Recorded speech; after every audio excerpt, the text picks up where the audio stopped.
Fabricamos talento. Fabricamos innovación. Y, cómo no, sostenibilidad. Fabricamos una nueva economía. Y un mundo nuevo, en 3D, por supuesto. Pero sobre todo, fabricamos futuro. Y es que fabricamos empleo para más de 137.000 trabajadores. Fabricamos oportunidades globales de negocio en un espacio de más de 10 millones de metros cuadrados. Y fabricamos servicios de vanguardia y ventajas competitivas para más de 175 empresas. Consorcio de la Zona Franca. Fabricamos oportunidades para tu futuro. Welcome to D-Factory, the factory that develops talent, technology, innovation, and of course in the heart of Barcelona. After all, D-Factory is consolidating Barcelona as a European capital of development for Industry 4.0, for digitalization, for transformation, creating 1,500 direct jobs and 5,000 indirect jobs in the city, close to the metro, the harbour and the airport. And promoted by the Consorcio de la Zona Franca de Barcelona.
Now it's a time of changes.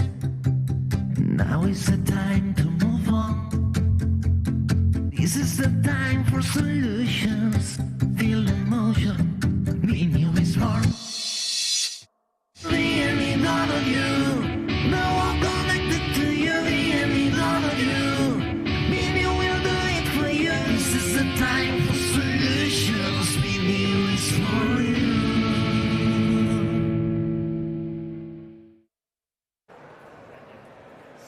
Bueno, pues ya volvemos a estar aquí, son las 11 de la mañana y ahora vamos a hablar del papel de las mujeres en las startups. Un problema que tienen las STEM, ya lo sabemos, es la falta de mujeres, la falta de acceso por diversas razones a estas carreras, pero es un problema que aún se hace mayor cuando hablamos de las startups. Está demostrado que las startups dirigidas por mujeres tienen más éxito, tienen más rendimiento del capital invertido y aún así solo el 3% del capital que se invierte va a empresas de este tipo lideradas por mujeres. De este tema es especialista Celeste Reglá. Buenos días, Celeste. Buenos días. Ella va a ser la moderadora de nuestra sesión. Celeste Reglá lidera el programa Rocket Up que da soporte a la internacionalización de startups lideradas por mujeres dentro del marco del EIT Urban Mobility Innovation Hub South. De formación es ingeniera, especializada en eficiencia energética, automoción e innovación ligada a la movilidad. Celeste, vas a estar acompañada de Andrea Martinelli, es la directora de S&E Partners. Buenos días. Buenos días. También de Oriol Sanz, que es el Senior Startups Manager de Acció, la agència de la Generalitat de Catalunya. Bon dia, buenos días. Buen día. Y también de Paloma Martín, cofundadora y CEO de Hub Carpool. Buenos días, un placer. Bueno, pues el escenario es vuestro, cuando quieras. Gracias. Okay, thank you so much, Ruth. We will switch to English if everyone feels comfortable with. Well, thank you so much for the presentation, and thank you, BNEW, for hosting this session. It's a great pleasure for me to be with this amazing panelist and talk about this topic, which is so interesting. As a warm-up, I would like to say that we normally see in very traditional companies that the management teams have poor diversity and poor gender balance. And we tend to think that in startups it's not like that, but it's not true.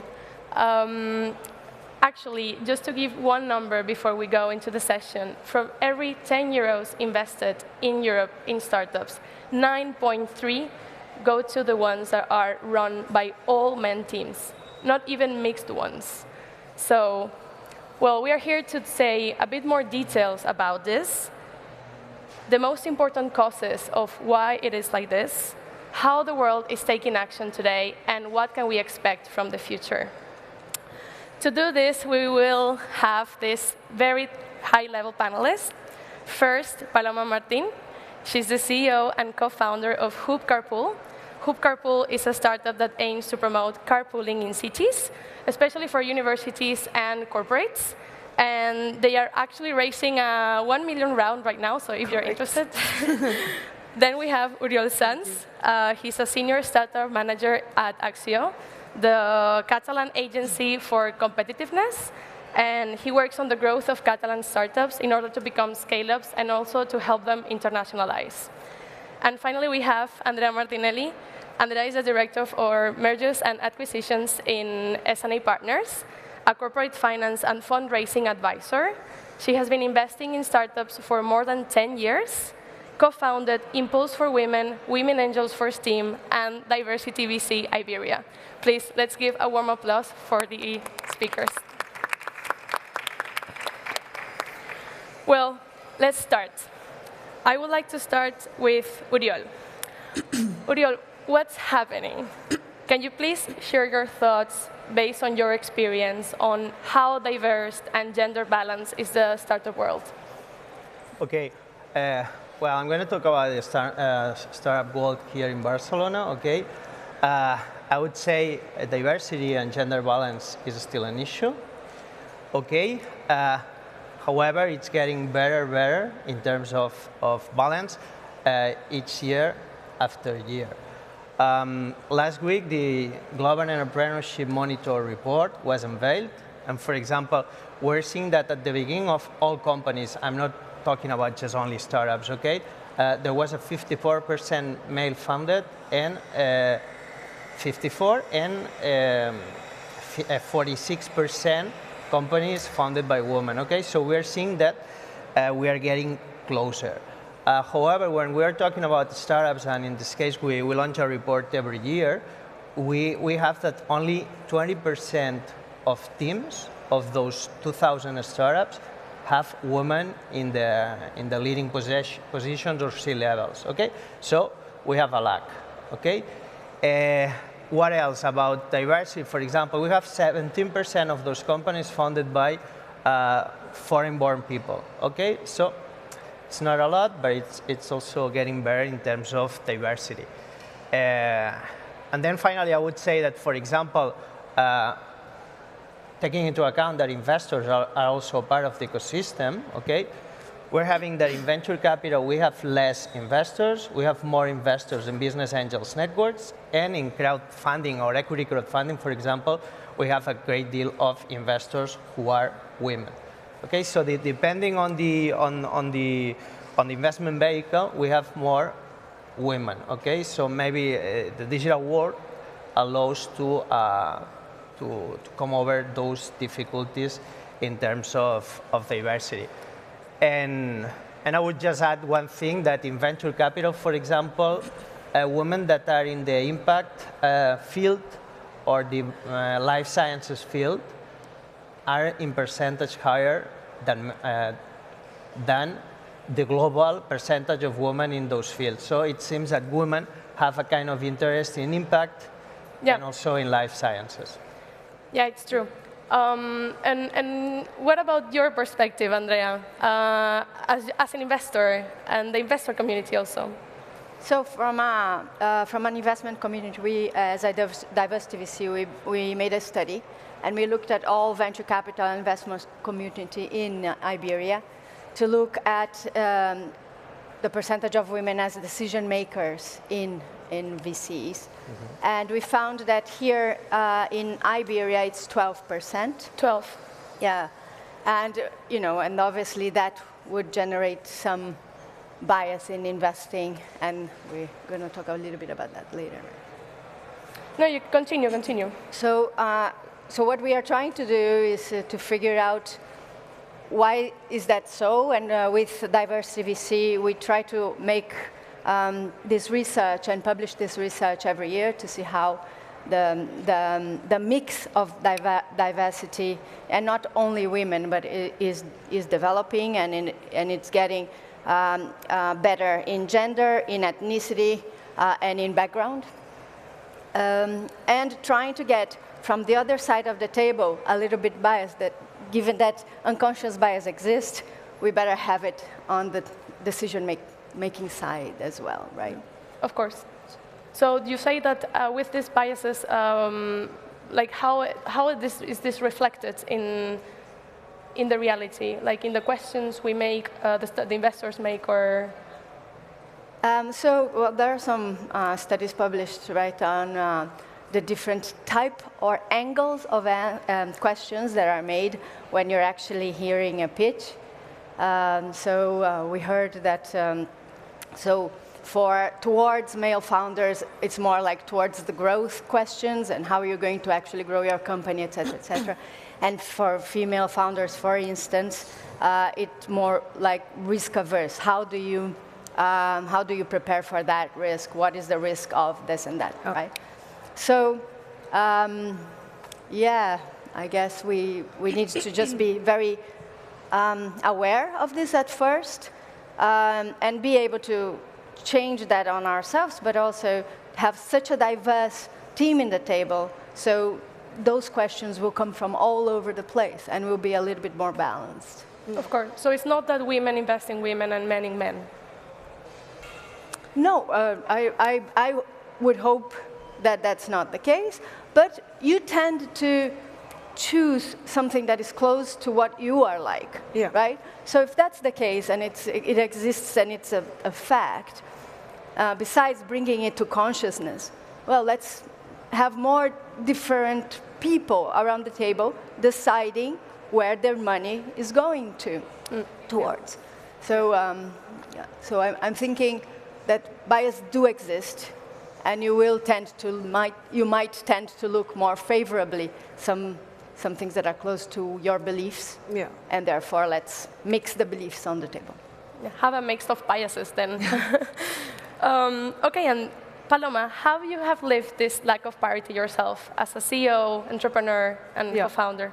I'm super agree with what you are saying, because we need to understand that we deserve the same rights and the same space, but we are different.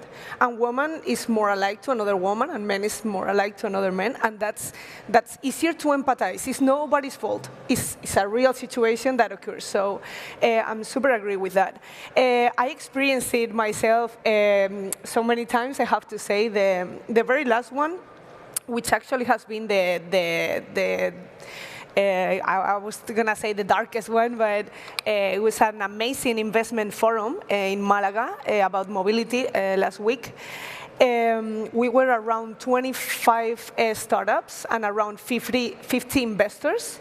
I was the only woman around all of the investors and all of the entrepreneurs. Wow. I have to say this is not so common, but because if you put technology, entrepreneurship, and then you add this sector, as Oriol was saying, I work in mobility.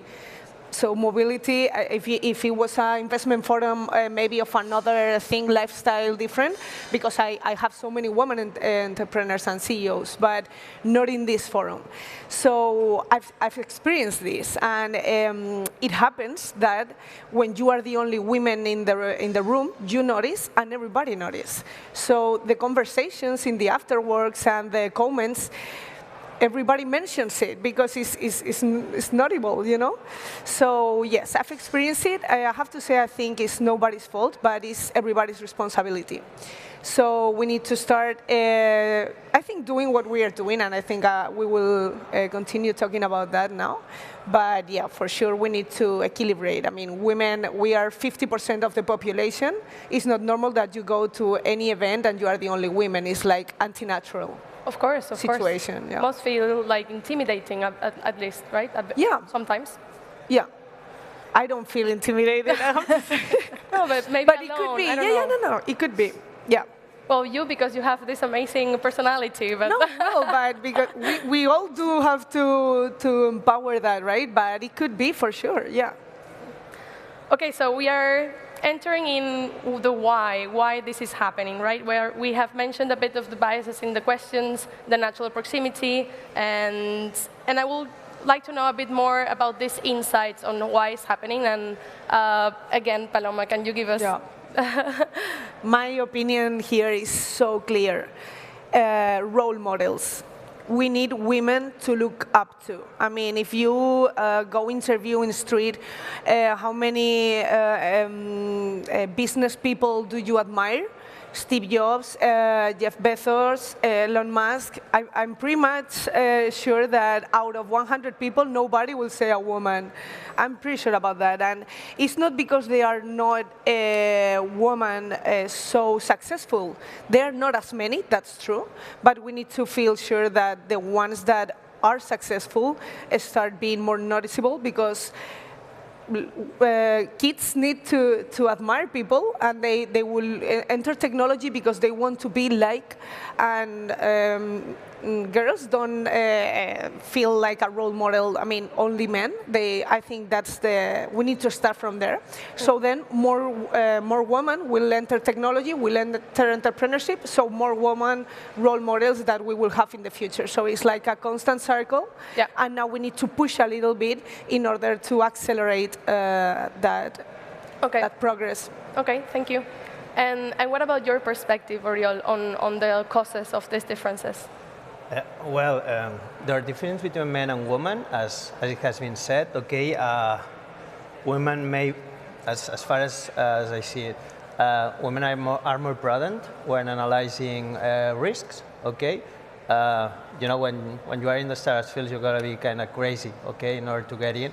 And women have this risk perception that sometimes doesn't allow them to get into all in a startup or taking too much risk. Then we have difference about networking, for example. I've talked to some investors and they say that networking, when women network, is different than when men network. And especially in a field that it was more unbalanced, maybe that's creating that balance, that imbalance, okay, or maintaining that imbalance. Other things. Sorry to interrupt, but how they network different? Well, you know, men are more expensive, okay, and maybe women are more relaxed into that. I don't know. You don't agree, Andrea? Yeah, that's good. That's what people told me, okay, and there's a big difference in networking. Other differences, for example, you know, when people make decisions, you're going to have people making decisions. And in the case of startups, for example, you have headhunters are a great deal of the recruiters. So maybe headhunters should be gender balanced. But you have board of directors, okay, that also make a lot of decisions on hiring. Maybe you should have them also balanced, okay. And the last thing that I would like to mention is communication, okay. I've talked to some people and they say that it's not only having women, for example, diversity in the decision process making, okay, but it's also important how you communicate. And sometimes it's not appealing how you communicate, or you are, for example, it's said that, for example, women say, oh, if I don't have this, I cannot apply, okay? And men, maybe they say, well, I don't have this and I'm going to apply more confidence. Anyway. Yeah. So maybe in communication is also one of the factors that we should be working. Because, for example, now we have organized a pitch competition, a caravan pitch competition, and we're having issues with women applying. So we have to think about that, because I think that we have less people or less women founders that we should have. Okay. Okay, thanks. So, may I comment? I just read a study that actually says on the networking thing is that men go to networking events to socialize, and women look for networking that matters. They look towards becoming your friend. So therefore, it won't be so superficial. I just, you know, so this is something like that goes into what you're saying, but is a little bit in more depth. It's like, okay, well, I'm going there. Who is going to be there? Can I have meaningful conversations with those people? So that's one study I just read. And the other thing I heard regarding headhunting and even like bringing to the table more women, so more women apply, more women. Yesterday at Casa Seat again, I was at a diversity talk. And what they said is like, we just need to make sure that there is, when you're trying to get quotas and etc., make sure that you have 50% women applying. So the headhunters, for instance, they have to bring you 50% women in the options for applying for any kind of job. So that at least you become a little bit more equitable when going in. Of course. In the decision-making process. Or maybe also just a little thing, making the applications more suitable for women. You said women maybe are looking more for impact, or maybe women don't apply because we could enter some keywords in the application that would make me feel that is my place as well. Maybe with that we can naturally increment the we have amount to of think women. about that. Yeah, sure. Like what kind of words? It will be, like Uriel said, related to the impact. For sure, we will need to study which words make us think that place could be our place. But yeah, for sure, impact, balance, sustainable growth, whatever that feels, that will be an interesting analysis to do. Yeah, no, great. I think it's related to not just gaining money, but also more another farther part than money. Purpose. And what about the how it's done? Is this influencing, right? The overconfident pitches, the having to talk with investors and having to network. Is this influencing in having less women in the sector or not? I don't like think the so. network, like over drinks network, or yeah. I mean, I've been changing my opinion about too many networks and the type of networks. I have to say, and I need to use this space to say that I'm finding afterworks and networks surrounded, in my opinion, by too much party, too much alcohol, too much of this kind of network. And this is so common in entrepreneurship, in investment funds, in every place. And now that I'm raising money in Latin America, I'm seeing new trends in this topic. And they are being built a new type of afterworks surrounded by conversations, yoga, like more healthy dynamics that will maybe make a more different environment that is not just as noisy and as partying as a... I needed to tell that. No, of course. and how about what about the maternity? Does this influence us? So, should I start? I think that as a way of asking questions, like how can we actually make it different, right? And when you look at the maternity leaves and paternity leaves, so parental leaves, you have some countries that have like up to almost a year of maternity leave, and then 2 weeks paternity leave, and not even mandatory. So a woman will have to stay at home for a year, while the parent, male parent, will have to stay only for 2 weeks. So that becomes a gap right there and then. Now, these are countries like Bulgaria, Croatia. And then from one side, it's great that you can have like a whole year off, but it should be more equitable. And then you have some other countries like Sweden and Norway, and even Spain right now is kind of getting there, where you're trying to get a balance between how much the male has to stay out and the female has to stay out. So that brings, at least it's the beginning for you to be out of the workplace for the same amount of time, taking care of your family in a more equitable, even if it's not so equitable in a maternity, but sure. But you're just giving the chance. Sure, thanks. But I have to say that I think that super big success is totally related to sacrifices.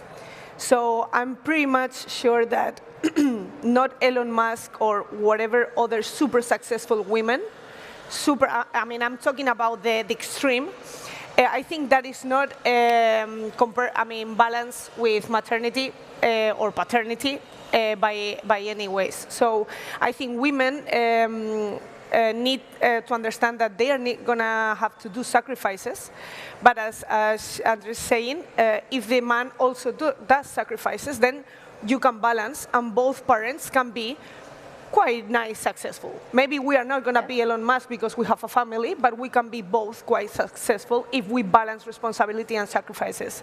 So, yeah. Yeah, thanks. Okay, so now that we're talking about difference, the way we do things and between men and women, we know that we are different, right?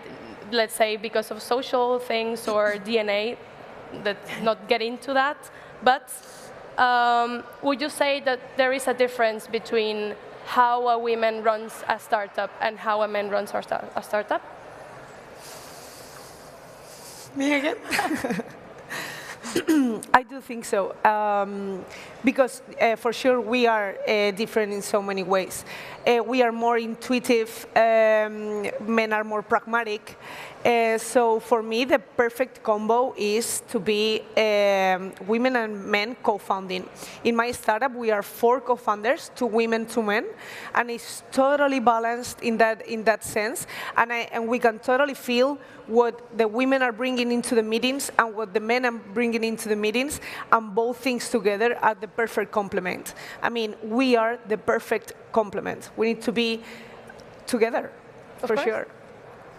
Would you like to add something? I just would like to add that we're talking men, women, but I think diversity goes so broader than that. And we need to talk about gender diversity in a much broader sense. Yeah. And ethnicity. Here, you know, like when I compare the studies of diversity. Thanks for that, because it's totally right. It is like the UK, which is the mother company of Diversity VC. It's like they look at diversity, ethnicity, color, race, every sort of diversity, and we are still at male and female diversity. It's not even gender diversity. It's totally right. It's a place to start. We need to start, and we are getting there. But you know, it's like there's a long road ahead of us. Yeah, sure. Yeah. So it's true that this financing gender gap, it's more or less the same all around the world. But it's true that around Europe we have some differences in the regions. Do you want to elaborate more on that? You know that you said UK, it's very like true diversity. In Spain, we have the small step, and so it's more diversity in the UK when you're talking about this whole broader spectrum of gender education, etc., etc. But still, you know, when you're looking at investment decision makers, it's more or less similar in the venture capital world. So if you look at leadership positions, you know, you might have between 30 and 40% leadership positions there taken by women or mixed genders, and here it's a little bit less. But when you're talking about venture capital, in Spain it's 12%, in the UK it's 13%, but in technology it's 9.5%, which is like appalling, right? But then you get Black, Asians, and Middle Easterns. We don't even talk about it here, and the percentage of the population exists is similar in the UK and here, and they are already very, you know, they are much further than us, but still at 1%. Yeah. So it's you know. Yeah. Well, thank you so much. Let's go into another topic. How are we taking action? I would like to start with Uriol. We know that the Catalan government is making great efforts on gender balancing almost everything. And we like to say, like, how is Axio related to this? Well, I think that we could do more, okay? Just at the beginning. Some of the things that have been said here, some of the things that appear in the reports can be implemented, but we are going, as usual, step by step, okay?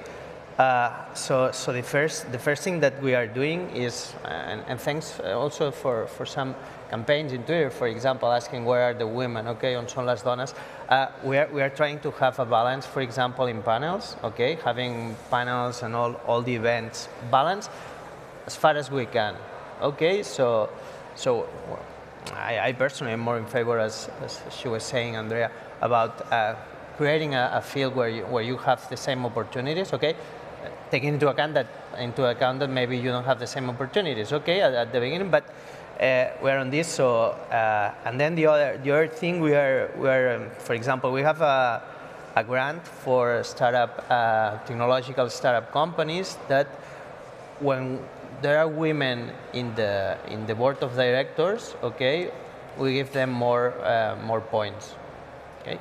So that's something that we are doing. It's not a lot, okay, but it's something that it's starting, and then there are funding instruments from the European Commission, for example, EIC, the EIC accelerator that takes into account the same, maybe the same things as we take into account. So we're creating those companies that can benefit from that larger founder in a later stage. Okay, thank you so much. And Andrea, how are institutions like Diversity VC and Women Angels First Team doing to create change? So I'll start with Women Angels, that I didn't talk much about it.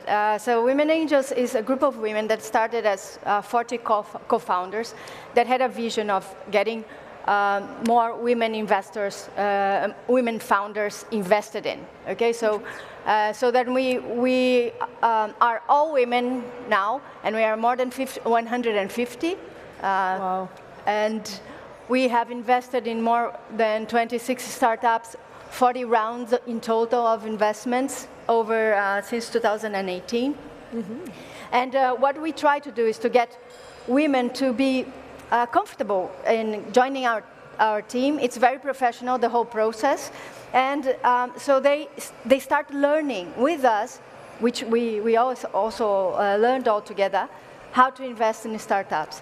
You know, I'm very proud to say that already we had a super return on investment. We have some exits that are very, very positive. And if you get more women to do that, and there will be more women getting funded, because we're really looking at women's led or women mixed teams startups, and more women comfortable in doing so. And with Diversity VC, we have a program called Future VC, which is trying to get this more diverse and underrepresented population to apply for jobs, and then we matchmake with funds that are really wanting to have a more diverse team. Mm-hmm. So what happens is that throughout the process of looking for the diversity in the ecosystem that wants to go and join venture capital, we also go and talk to the venture capital funds that want to have a more diverse team. And then we do the process. We, together with the partners of different funds, we have an 8-week program where we teach them. We teach all of these diverse people that didn't have much chance to know venture capital world, and then get them matchmake to go into venture capital industry. Otherwise, they wouldn't be able to get in. So. Okay, so if for every woman that is here watching this session and wants to become an investor, what they should do to do that with you? If they want to become an investor, I would definitely look for Women Angels first. Well, they already have money, yes. Well, yes, this is the first. That's the first. It's a criteria, little detail. No, but the minimum amount is not a lot, no? No, that's a great point. Yes. So in Women Angels First Team, you can start investing as a group. We invest as a group, but you can start putting €1,000. Nice. So you know, that's so cool. You have pretty early on. We need to talk, Andrea, later. I'm so looking forward to know better what you have built. Amazing. I think it's super necessary. Yes, Great. Yeah, that's true. Like we need more investors to be women also, not just startup founders. Exactly. And Paloma, have you seen these changes in other institutions as well? Yeah. definitely. I have to say that I have seen it in the whole startup and entrepreneurship ecosystem in Spain in the last 3 years, and very specifically in all diversity and women programs. If you ask my opinion about that, it has been fluctuating a lot. I wish they weren't necessary, but they are. I think they exist because they shouldn't exist. That's why they are here, these programs, because for me, the main mission is to accelerate the natural development of women and diversity in the world. So if without doing anything, we would achieve the parity in 50 years, thanks to these programs, we will get it in 15. Do we like them? Not necessarily, because I have no value for being a woman. That's not my fault, you know? And I have to say there is a conversation, for example, in the event of the other day, and so many chit-chats. Wow, it's so nice that you are a CEO and you're a woman, because it's the perfect moment for being a women CEO, and all these programs for you, and it's like, Yeah, I wish you were telling me it's so cool that you're a CEO with your enthusiasm and your energy, but not because of the woman thing.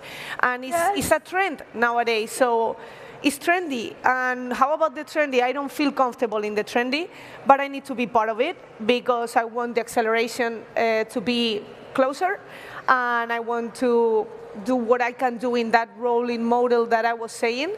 So I will wear a mask saying I'm a woman if it's necessary. I don't like it, but I'll do it for the ecosystem because it's necessary to accelerate the progress.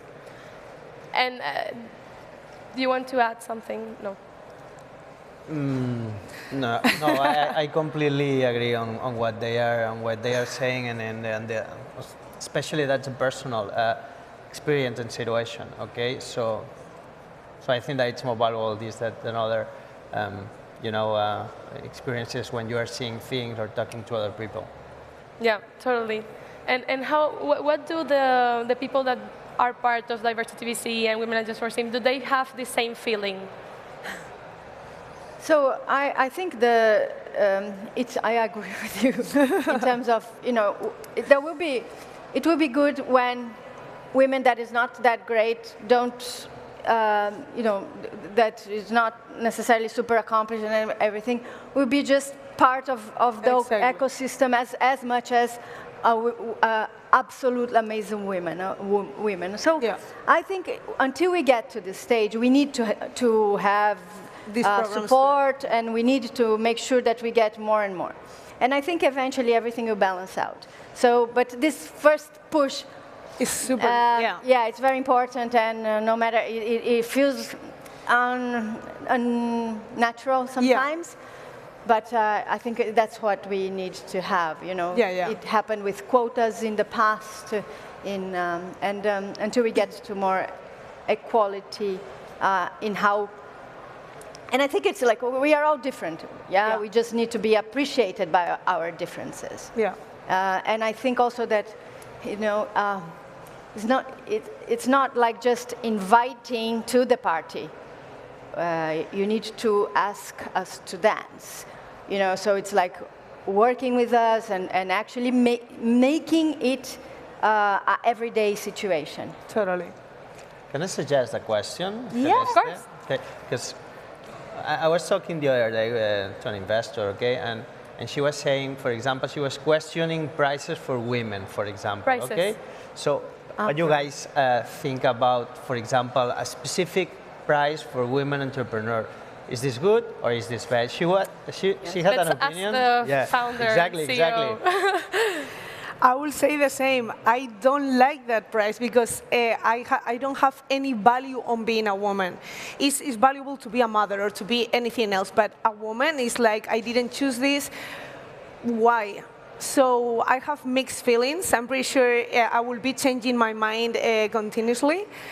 I don't like it, but I will go and get it, because I need to be there. And I think we need to be more smart than self-proud. Yeah. So I don't like it because I think that I am more than a woman. And okay, that's totally right, but we need to be smart. We need to accelerate the progress. We need to go fast in this acceleration. So I will go get it, thank it to everybody, and then I will go home with these mixed feelings that maybe someday they will give it for me because of technology innovation and not because of women entrepreneurship. But I'll be there doing my little part. That will be your push to become the role model for the future girls. Yeah, exactly. Maybe, yeah, exactly. I have to do it. Maybe can I add one thing? Going back to that funnel, maybe what just needs to happen is that in the funnel for the prizes, you need more to be women, 50%. Exactly. And 50% or very, very diverse.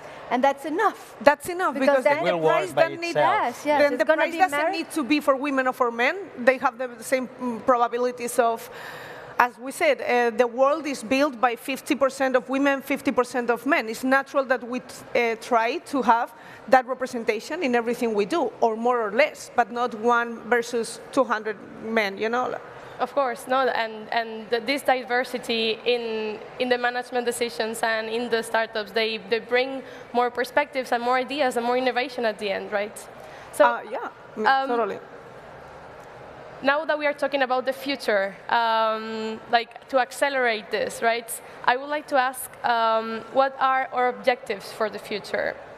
In Axio, do you have a specific objectives, Oriol, for this? Right now, we don't have a goal, okay, a specific goal. We have more generalistic goals that they are also kind of hard to get, okay, so we're going to put more effort. But more at, and you know, this is on the air, okay, so sooner or later maybe we're going to have some of those goals. We don't have the maturity as other ecosystems have, okay? So maybe we don't have the problems as they have, okay? We are in another cycle of maturity, okay? This is gonna come, okay? It's gonna come, and then depending on the moment, I think that we should implement those policies. Maybe we should implement them right now, okay? For example, at Axio, we have one person that is responsible of those women entrepreneurship policies or issues, or just try to get more ideas, get to things done. Okay, that would be my my view. Okay, thank you. And do you have also specific objectives for the future? So I was thinking, oh my God, women angels who are STEAM should have an objective, not needing to exist really, right? Because then it would mean that you just don't need that extra help. But yeah, in general, it's more equity, more parity in the incoming options for choices of investment is the one objective, and the other objective of diversity is that the table is really diverse when deciding where to allocate capital. Okay. Well, thank you. Yeah. And last question for today to Paloma.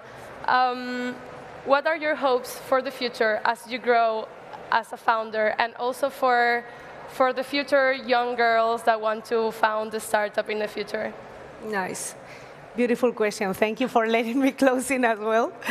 I have to say that my ideal future will be a world where we set up what, for example, in a startup, the needs of a specific position, and we start adding personal characteristics to that position. For example, sales, business development, selling a solution or a technological, and stop talking so much about maybe in a future, ideally, men, women, or any other diversity conversation, but start knowing that for this position you need somebody sensitive or pragmatic.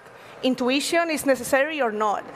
So then you will start choosing people by all those characteristics as well. And then we will find the perfect match for women in specific positions, because we started talking about we deserve the same, but we are different. And women, we have some characteristics alike between each other, and men as well, and we are more specific for it. So let's try to look further into people and start choosing people by specific characteristics in their personality. Thank you so much. Thank you, Celeste. Thank you, Andrea, Uriol, and Paloma. As Paloma said, emphasizing with the same gender is a normal thing, but it shouldn't be blocking the path for a woman to go there. Thank you very much, you all. Thanks. Vamos a hacer una pequeña pausa y a las 12 vamos a volver hablando de robots. Hasta ahora.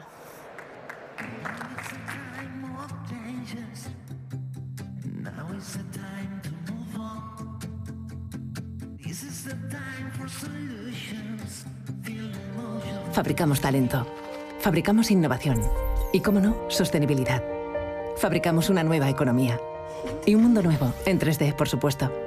Pero sobre todo, fabricamos futuro. Y es que fabricamos empleo para más de 137.000 trabajadores. Fabricamos oportunidades globales de negocio en un espacio de más de 10 millones de metros cuadrados. Y fabricamos servicios de vanguardia y ventajas competitivas para más de 175 empresas. Consorcio de la Zona Franca. Fabricamos oportunidades para tu futuro.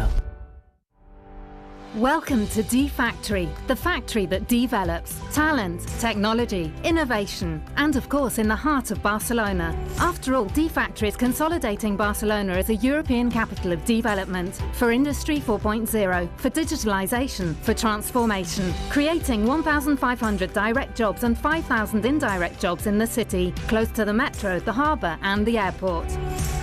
And promoted by the Consorcio de la Zona Franca de Barcelona.